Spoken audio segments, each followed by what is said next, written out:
I'm going to share my testimony of why I decided to quit my addiction. There's somebody out there that is watching that is in the same spot that I was in 22 years ago.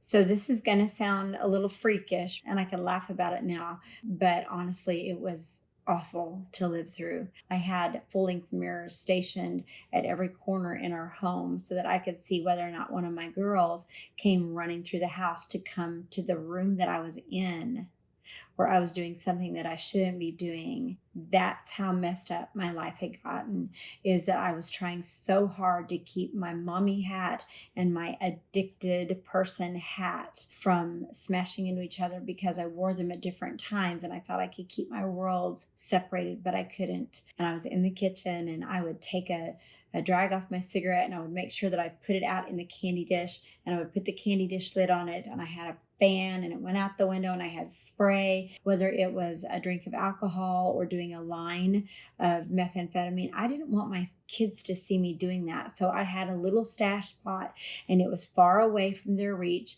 but it came out when they were in the other room and I thought I had a moment of freedom.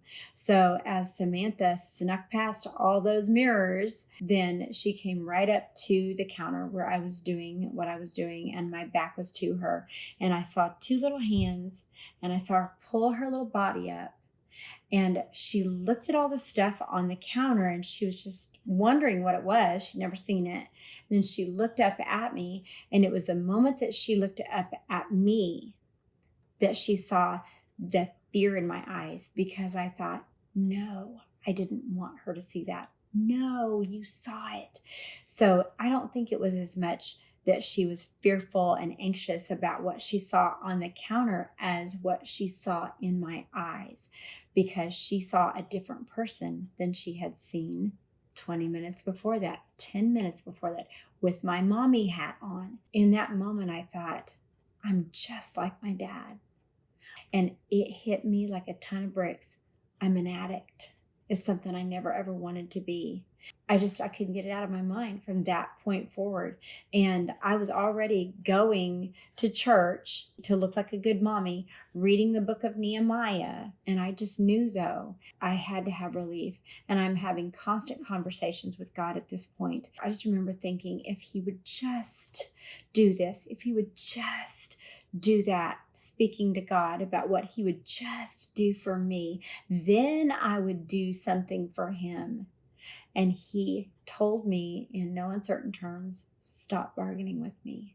That moment when I fell to my knees, I finally found a relief I'd never found in my whole life. And I didn't say that perfect salvific prayer, but I was saved that moment in that little floor, in that little dank trailer in the dining room. I was saved there because I said to God, I will never turn back away from you. I will never run away from you again. And that started my journey of doing what he said to do and running from things that made him sad or made me a bad parent or made me act the wrong way that would be destructive to me. His ways are good for me.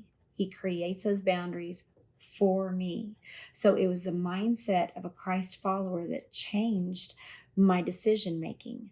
But it was that look in my children's eyes that made me want to be something else besides that person that I had created.